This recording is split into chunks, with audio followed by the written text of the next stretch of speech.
आप सभी को राधे राधे। आप सभी भक्तों के चरणों में मेरा कोटि कोटि प्रणाम। हम सब बहुत ही सौभाग्यशाली हैं। हम सब इसीलिए सौभाग्यशाली हैं कि हम सब राधा चरित्र को सुन रहे हैं, क्योंकि आप सुन रहे हो और हम कर रहे हैं। हमसे बड़ा सौभाग्यशाली कोई नहीं है। मेरा इतना सामर्थ्य नहीं है कि मैं राधा चरित्र को वर्णन कर पाऊँ। ये तो अनंत अनंत कृपा है मेरी गुरु माँ की। हम गुरु कृपा से राधा चरित्र का वर्णन करेंगे, राधा रानी की कृपा से करेंगे। मेरी आप सब से हाथ जोड़कर प्रार्थना है, आप जितने भी भक्त राधा चरित्र को सुनो, पूरा सुनो, क्योंकि आपको पूरा ज्ञान और पूरी बातें जब ही पता लगेंगी राधा जी के जीवन के बारे में। देखिए, यदि वृंदावन आप गए हो तो वृंदावन जाने पर दो भाव प्रकट होते हैं। एक होता है राधे राधे, सभी ने सुना होगा। दूसरा होता है जय श्री कृष्णा या राधे कृष्णा, ऐसे ही बोला जाता है। यदि आप बरसाना जाओगे तो वहाँ पर सिर्फ और सिर्फ राधे राधे या राधा राधा बोला जाता है। वहाँ पर आपका जय श्री कृष्णा नहीं चलेगा।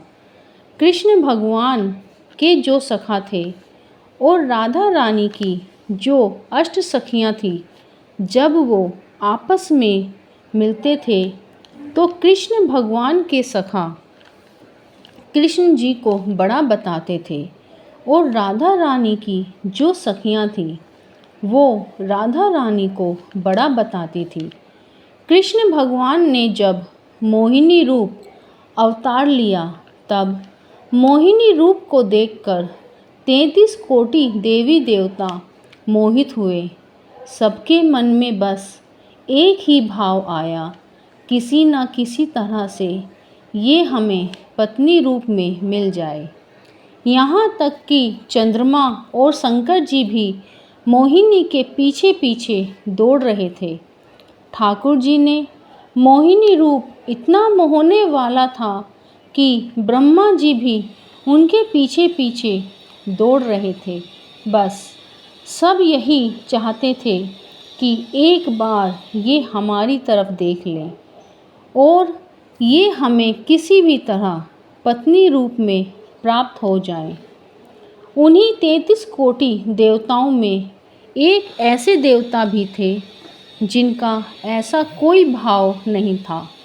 वह कौन से देवता थे? वो सूर्य देवता थे। उनके मन में सिर्फ एक ही भाव आया मोहिनी को देखकर कि अगर ये हमारी पुत्री रूप में आए तो आनंद और मंगल हो जाए।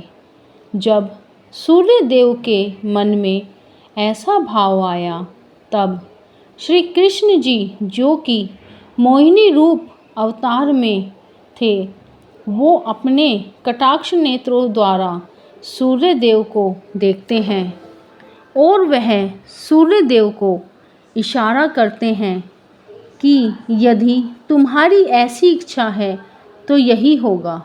लेकिन ठाकुर जी ने एक बात बोली कि देखो, अगर तुम्हारी इच्छा हमें पुत्र रूप में पाने की होती तो हम पुत्र रूप में आपके यहाँ आते, मगर आपने तो हमें पुत्री रूप में चाहा। आपकी जो इच्छा है वो तो काफ़ी बड़ी है। आपने हमें पुत्री रूप में चाहा है कि हम आपको पुत्री रूप में मिलें, तो इसके लिए आपको कठिन भजन और तपस्या करनी होगी। सूर्यदेव बोले, प्रभु आपकी जैसी इच्छा, आप जो चाहो मैं वैसा ही करूँगा। मैं तपस्या करने के लिए तैयार हूँ। मैं अभी तो मोहिनी रूप लेकर आया हूँ। 33 कोटि देवी देवताओं को नौछावर कर दिया। मैं जिस दिन भी तुम्हारे यहाँ पुत्री रूप लेकर आऊँगा, तो ऐसा रूप लेकर के आऊँगा जिस रूप को देखकर मोहिनी भी मोहित हो जाए। इतना सुंदर रूप लेकर आऊँगा। वही सूर्यदेव वृषभानु जी के रूप में प्रकट हुए। जो वृषभानु जी कहते हैं, मैं ऐसी ही पुत्री चाहता हूँ। वृषभानु जी कहते हैं कि अगर हमारे यहाँ पुत्री रूप में आओ तो ऐसी पुत्री रूप में आना जिसको देखकर सब प्राणियों के हृदय में निष्काम प्रेम प्रकट हो जाए। ऐसी पुत्री हमारे घर पधारे, निस्वार्थ प्रेम स्वार्थ सिद्ध प्रकट हो सभी के हृदय में। वो ठाकुर जी को रूप बताते हैं। ब्रह्मा जी ने प्रार्थना की, तभी जाकर ठाकुर जी ने स्वीकार किया। सूर्यदेव तो तपस्या करते रह गए। जप तप भजन वर्षों बीत गए, लेकिन जो कृष्ण जी थे उनको याद ही नहीं था जब उन्होंने मोहिनी रूप अवतार लिया। जब किसी को वादा करके आए हैं कि हम पुत्री रूप में पधारेंगे। जो सूर्य देव थे वो ब्रह्मा जी की शरण में जाते हैं कि आप मेरी विनती कृष्ण भगवान तक पहुंचा दो। ब्रह्मा जी कृष्ण भगवान को याद दिलाते हैं कि सूर्य भगवान आपकी तपस्या कर रहे हैं, आपको उनके यहाँ पुत्री रूप में जन्म लेना है। अब तो ठाकुर जी का दिमाग घूमने लगता है, क्योंकि ठाकुर जी को देवकी वासुदेव के यहाँ पुत्र रूप में जाना था। 4 माँ बाप तो पहले से ही थे, अब 2 माँ बाप और हो जाएंगे। ऐसा सोचते हुए ठाकुर जी विचरण कर रहे थे, तभी उनकी नज़र एक खम्भे पर पड़ी। उस खम्भे पर एक दर्पण लगा हुआ था। उस दर्पण में ठाकुर जी जैसे ही अपने आप को देखते हैं तो ठाकुर जी अपने आप को देखकर खुद पर ही मोहित हो जाते हैं। वृंदावन में जो लाल जी हैं, लाल जी को जब श्रृंगार कराया जाता है तो बस शाम की संध्या आरती में एक बार ही शीशा दिखाया जाता है। वो जब शीशा देखते हैं तो बस यही सोचते हैं कि हमसे सुंदर ना कोई है ना कोई होगा। इतना सुंदर रूप है उनका। वो ये सोचते हैं कि मुझको सबका सब भाव प्रिय है।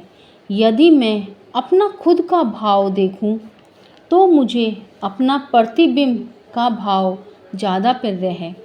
ठाकुर जी क्या करते हैं, जो लक्ष्मी माता का सारा श्रृंगार का सामान सारा का सारा उठा लाते हैं।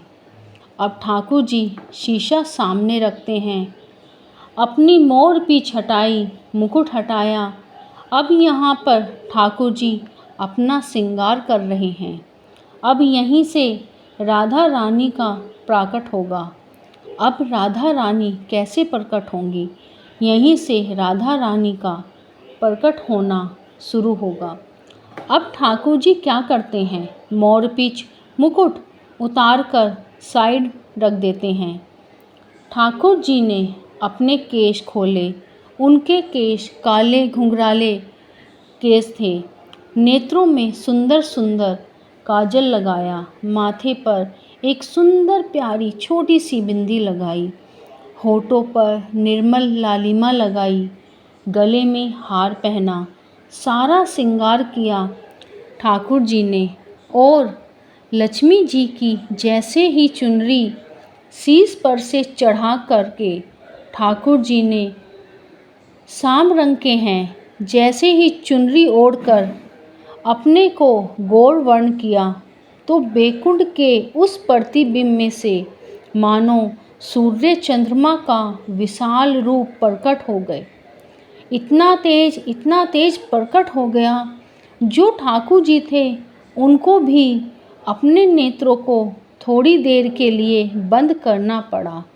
ठाकुर जी ने अपने बंद नेत्रों को जैसे ही धीरे धीरे खोले और उस प्रतिबिंब को देखते हैं तो किशोरी जी का वहाँ से दिव्य रूप प्रकट होता है। यहीं से हमारी किशोरी जी का दिव्य रूप प्रकट होता है। एक बार सब बोलें राधा रानी की जय हो, अलबेली सरकार की जय हो। ठाकुर जी ने दंडवत प्रणाम किया। किशोरी जी बोली, हे श्याम सुंदर, आपने ही प्रकट किया, आप ही मुझे दंडवत प्रणाम कर रहे हो। ये आपका क्या भाव है, मुझे प्रकट क्यों किया? ठाकुर जी बोले, मेरा कोई भाव नहीं है। मोहिनी रूप से केवल 33 कोटि देवी देवता मोहित हुए, लेकिन मैं मोहित नहीं हो पाया। इसीलिए मैं तब से तड़प रहा था, मुझे भी कोई मोहित करे। ऐसा रूप प्रकट हो, धर्म की स्थापना हो, चांद की भी स्थापना हुई, यहाँ तक कि भक्ति की भी स्थापना हुई, वैराग्य की भी स्थापना हुई, लेकिन प्रेम की स्थापना नहीं हुई। इसीलिए आपका अवतरण हुआ, इसीलिए किशोरी जी का प्राकट हुआ। ठाकुर जी कहते हैं किशोरी जी से कि आप मेरी शक्ति हैं, आप मेरी आत्मा हैं। इसीलिए ये प्रतिबिंब ठाकुर जी का आत्मा स्वरूप है। लोग कहते हैं ठाकुर जी को और राधा रानी को अलग अलग समझते हैं। ये अलग नहीं, एक ही है। आप अपनी परछाई से और आत्मा से प्रेम कर सकते हैं, जितना चाहो उतना प्रेम कर सकते हो, मगर शादी तो नहीं कर सकते। शादी के लिए 2 व्यक्ति होने चाहिए। ये 2 नहीं, एक ही हैं। मेरे कृष्ण और किशोरी जी ये एक हैं, 2 नहीं। किशोरी जी जो हैं वो ठाकुर जी की परछाई हैं, यानी ठाकुर जी ही कृष्ण हैं और कृष्ण ही राधा है। राधा कृष्ण में रत्ती भर भी अंतर नहीं है।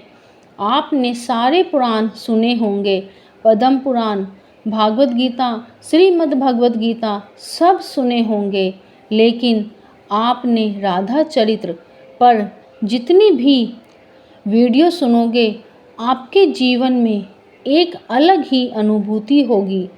राधा रानी के जीवन में आपको वो सारी जानकारी मिलेंगी जो आपको कहीं नहीं मिली होंगी।